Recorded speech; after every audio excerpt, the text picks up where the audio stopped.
All right, everybody, I'd like to introduce from the city of St. Petersburg, Liz Abernathy. She's here this evening to talk about our flooding issues and what possibly could be done. Liz, it's all yours.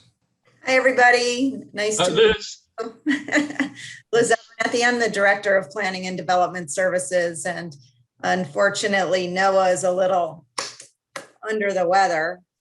A little pun there, a little flood pun there, and can't join us tonight. So I'm pitch hitting here. I am going to go through a presentation, and then I've got some great folks on the team to back me up with some technical information, help answer questions. This presentation is pretty high level, and I think for some of you, you already know most of this information. So I'm going to move through this kind of quickly. Feel free to use the raise hand feature. And then at the end, I think we'll start taking questions. I do see some questions already posted in the Facebook page. And so we'll make sure that we get to those specifics and answer those questions. With me tonight from my team, I do have Scott Crawford, who is our floodplain administrator.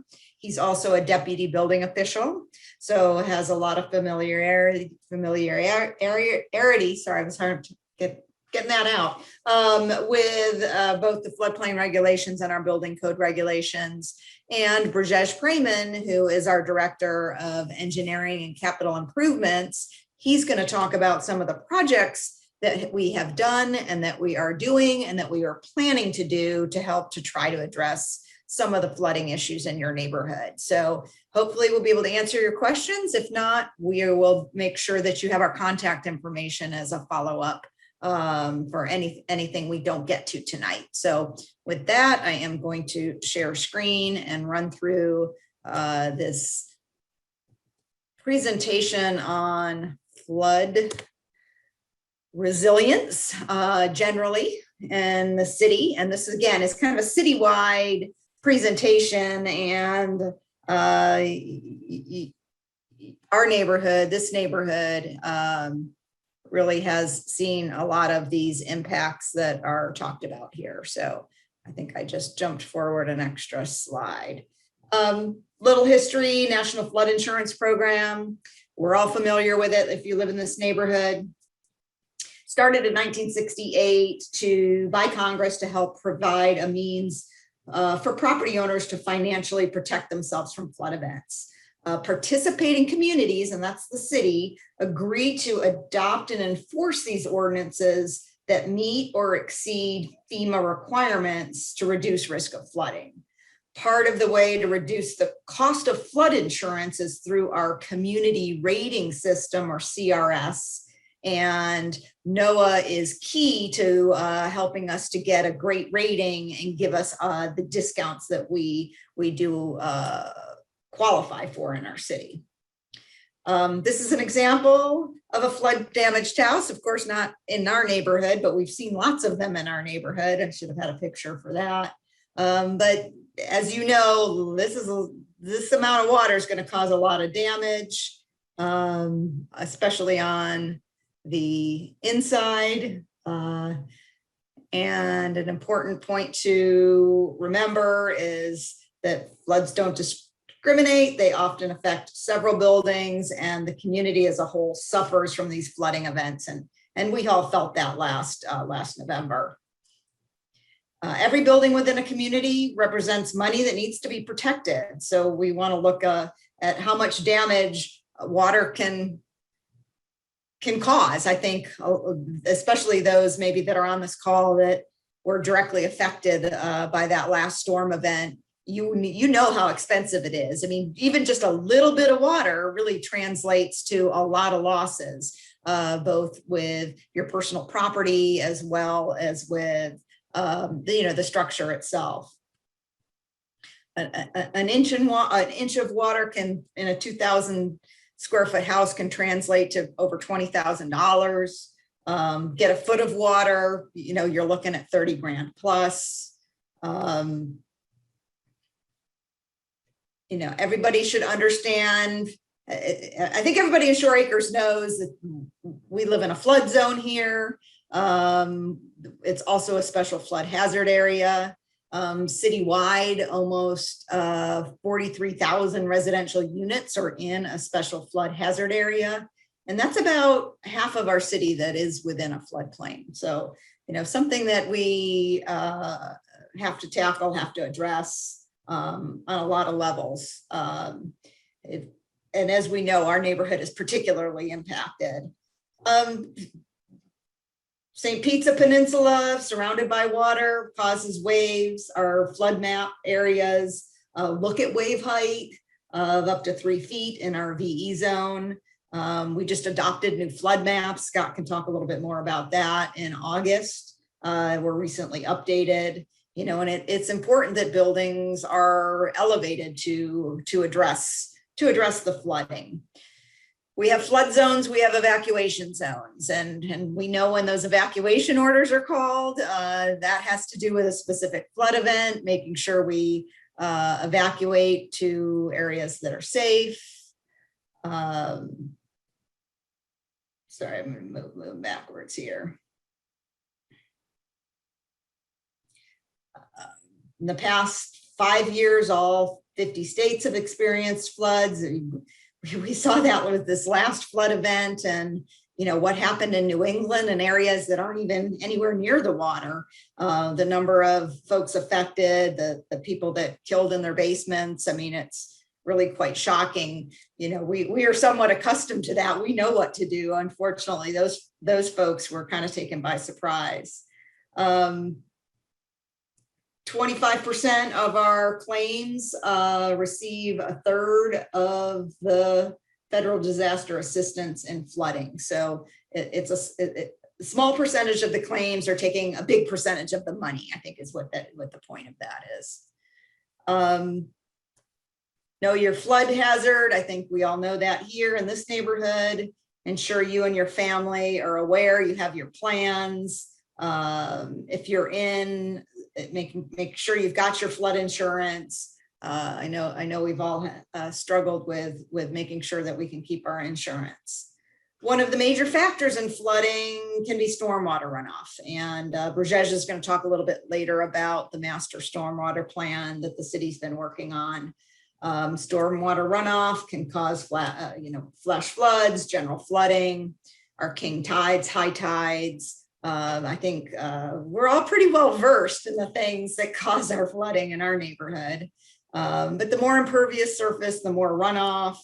My team is also responsible for our land development regulations, limiting the percentage of pavement that you're allowed on your property in order to provide some stormwater infiltration, percolation.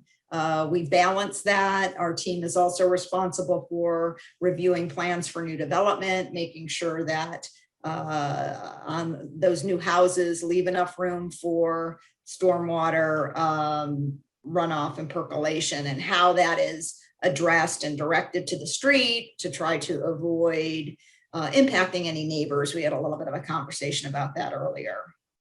Any kind of loose debris really has the potential to clog the stormwater system. And this can be anything from, putting a lot of mulch on your property that is going to be washed away into the storm drains. So a big part of this is education and trying to help people to understand, what are the things that cause those drainage systems to clog up? What can we do as neighbors and residents to help keep those clear, along with the city and the street sweeping program that we have for our neighborhoods.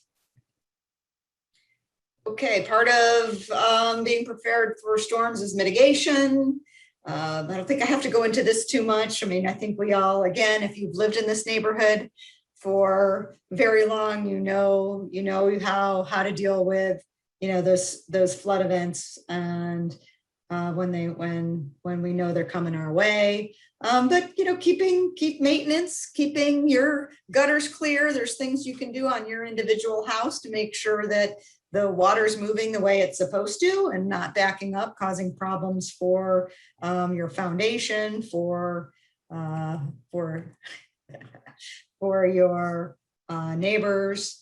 We do have grants. We have opportunities to help offset Some of you are familiar with a few of the grants that have happened in our neighborhood where homes have been raised to help deal with mitigation.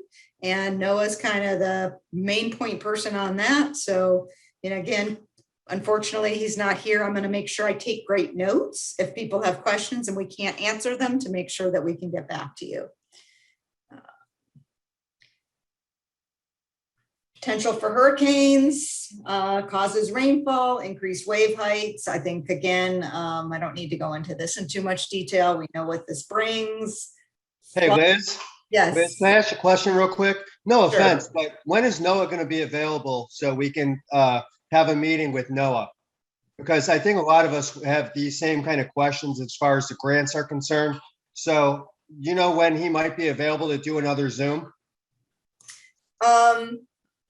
Well, hopefully by the next meeting, there Why was, can't they if he's not available now, why can't we set a meeting for maybe next week? So he can be on. Because I think a lot of us that are on today have those particular questions. okay. What can we do?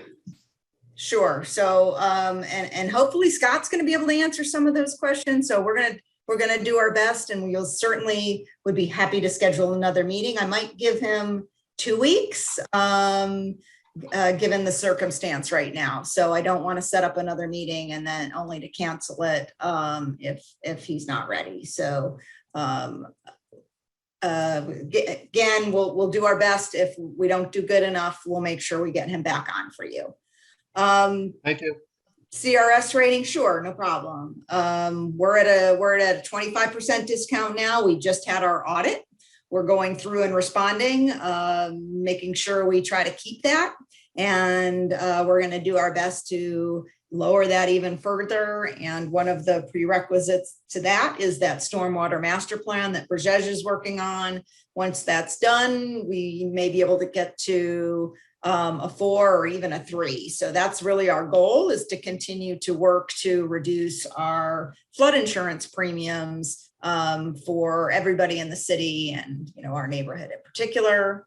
That can really translate to quite a bit of savings. I'm going to, again, kind of move through the last couple of slides here. I think we all know what we need to do to make sure that we have our flood insurance to be ready.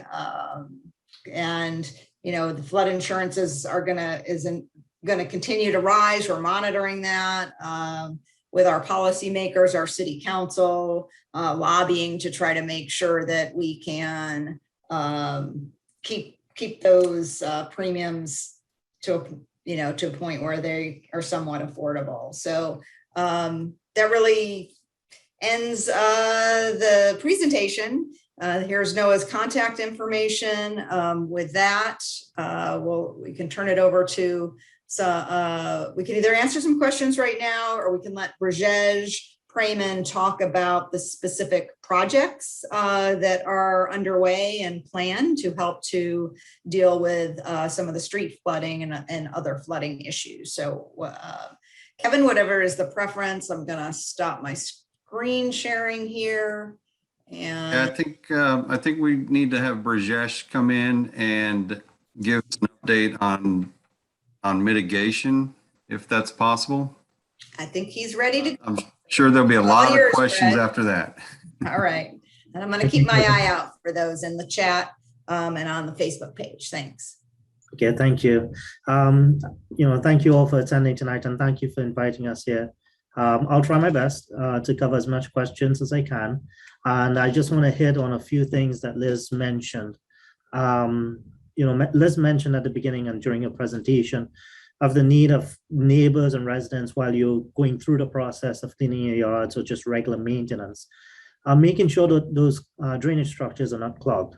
And I'm just going to use a recent example that we got a C-click fix from a neighborhood saying that the street was flooded.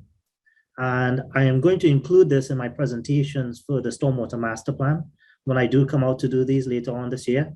However, I want to share this with you all at this point because it was very interesting, as roads are typically crowned. And what was interesting about it is that the catch basin, the drainage structure on one side of the road, that entire side of the road was clean. There was no water on it. The catch basin on the other side, so the road was crowned like this, had water staged all the way up and onto the person's yard. So, and it was primarily because there was a frond from a palm tree. It was just laying along in front of that drainage structure. So, just simple things like that, just making sure that what you can do as residents can help your neighbors, and it helps us as well. Because once it gets in there, then it's a bigger problem because it starts to trap more debris, and then we have to actually come in and factor out. So it's much more intensive at that point. So Liz did mention something that I did want to bring across as well. Now, she also did mention the stormwater master plan. And right now we're at the point that we are going to be coming to all the residents, all the neighborhoods in the December timeframe. So it's definitely going to be after Thanksgiving we're looking at, but before Christmas, that will be coming to all of the 4 quadrants of the city to conduct a public presentation on the stormwater master plan, where we are and what we anticipate the next steps are as we move forward. Now, elements of the stormwater master plan will also include pertinent ordinance updates and policy updates. So a lot of the feedback that you'll give us, we will take that as we update our stormwater ordinances and policies. Now, ordinances and policies, I'll come back to on at the end, because I definitely want to touch on that, because I've heard a lot of questions about quantity and quality of treatment. But before I come back to that, I want to assure you that because the stormwater master plan is out there, we're looking at it in, coming out to the neighborhoods in the month of December, but that has not stopped us from identifying projects and pulling them ahead right now. So there's some definite projects that we know of, and I know Butterfly Lake area connecting all around, along Connecticut, that segment, and Huntington, that section is a major section. It's tidally influenced at the Butterfly Lake, but it is a project that we are advancing. So we pulled that project and we're doing that modeling right now. And we're moving that project ahead to see if there are any interim improvements we can do leading up to the master plan project. So again, even though we know that there are elements in the master plan in the future, we are pulling aside and advancing elements as best as we can, that we can address the immediate needs. Some of a good example of some of the other improvements we're working on, and maybe in the Shore Acres, Snell Isle area as an example, in Appian Way. So we're advancing those and operational improvements that we can do by staging pumps during this rain events that can help us stage down stormwater systems in anticipation of rain events so that we can create capacity in our system. So those are also proactive steps we're taking within our stormwater system. Now, I just want to come back to the question on quality and quantity, because that's always a question I get asked during presentations as to what is the code, what is the requirement. And I can assure you that for any development, they are required to treat all of their runoff on site, on their site. And furthermore, they're not allowed to increase runoff more than the pre-existing condition. So whatever the runoff was before, they have to improve it. Now, we will continue to improve our ordinances as we move forward, but I wanted to show you that there are projects that we're moving forward with right now in preparation of the master plan.